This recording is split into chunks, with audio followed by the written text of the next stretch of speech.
3 مقام پر یہ صحیح بخاری میں آئی ہے، حدیث نمبر 3150 پر، 3405 پر، 4335 پر، اور صحیح مسلم شریف کے اندر 1062 پر، سنن ابی داؤد کے اندر 4860 پر، اور سنن ترمذی میں یہ روایت 2 مقام پر 3896 اور 3897 پر یہ روایت آئی ہے۔ حضرت اعمش رضی اللہ تعالی عنہ کا بیان ہے کہ میں نے حضرت شقیق کو فرماتے سنا کہ حضرت عبداللہ رضی اللہ تعالی عنہ نے فرمایا کہ نبی کریم رؤوف الرحیم صلی اللہ علیہ وسلم نے کوئی چیز تقسیم کی، جس طرح کوئی آدمی کوئی چیز تقسیم کرتا ہے، تو ایک آدمی نے کہا اللہ کی قسم اس کی تقسیم میں اللہ عز و جل کی خوشنودی حاصل کرنے کا ارادہ نہیں کیا گیا۔ میں نے کہا میں ضرور یہ بات نبی کریم رؤوف الرحیم صلی اللہ علیہ وسلم کو بتاؤں گا۔ پس میں آپ صلی اللہ علیہ وسلم کی بارگاہ میں آیا اور آپ اپنے صحابہ کرام کے درمیان موجود تھے، تو میں نے آپ صلی اللہ علیہ وآلہ وسلم سے آہستہ سے یہ بات کہی، تو آپ صلی اللہ علیہ وسلم پر یہ بات شاق گزری اور آپ کے چہرہ مبارک کا رنگ متغیر ہو گیا اور آپ غصے میں آ گئے، حتیٰ کہ میں نے تمنا کی کہ کاش میں نے آپ کو یہ بات نہ بتائی ہوتی۔ پھر آپ نے ارشاد فرمایا بے شک موسیٰ علیہ السلام کو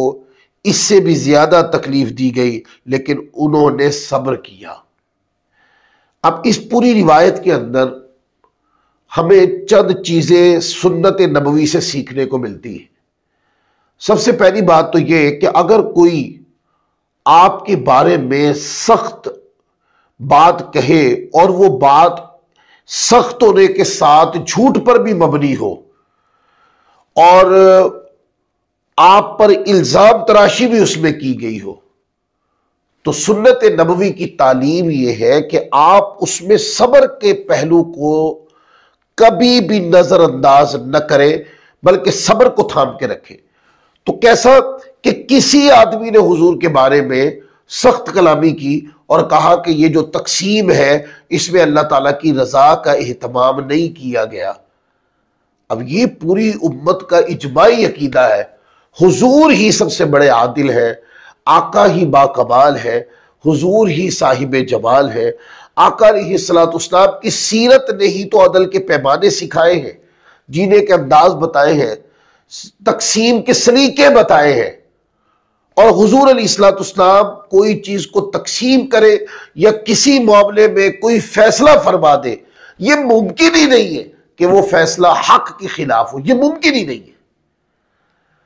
اب حضور کی ذات اقدس کی صورت میں حق کتنا واضح ہو اور کوئی بندہ اپنے ذہنی جذبات کے ساتھ مجروح کرے حضور علیہ السلام کی شان اقدس کو اور آقا علیہ السلام کی ذات کریمہ کو مجروح کرے، اور حضور علیہ السلام اس کی تلخ باتیں، حتیٰ کہ حدیث میں آیا کہ حضور کا چہرہ متغیر ہو گیا کہ اتنا بڑا جھوٹ، اتنی بڑی غلط بیانی، لیکن حضور علیہ السلام نے اس پر صبر کیا، رد عمل نہیں دیا۔ ہمارے معاشرے میں کیا ہوتا ہے؟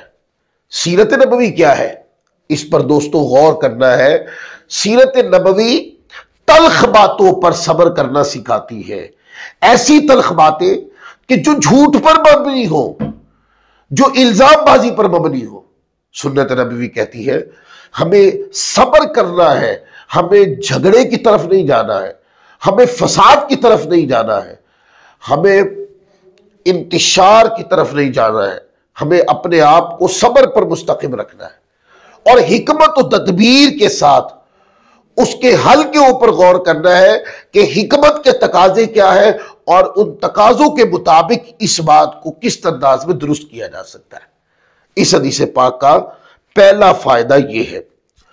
اچھا، دوسری بات اس حدیث پاک جو سیکھنے کو ملی وہ انبیاء کرام کی ذوات سے، یعنی حضور امام الانبیاء سید المرسلین صلی اللہ علیہ وآلہ وسلم کی ذات اقدس تو سب سے پہلا اپنی ذات کے لیے موضوع استدلال ہے نا، کہ کوئی بھی بات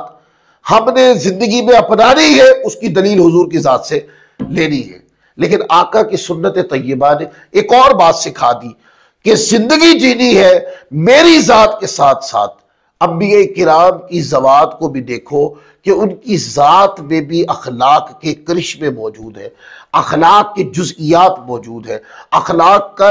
درس اور پیغامات موجود ہیں. جیسے حضور علیہ السلام نے اب صبر کرتے ہوئے بطور دلیل، بطور مثال موسیٰ علیہ السلام کی ذات اقدس کو کوٹ کیا.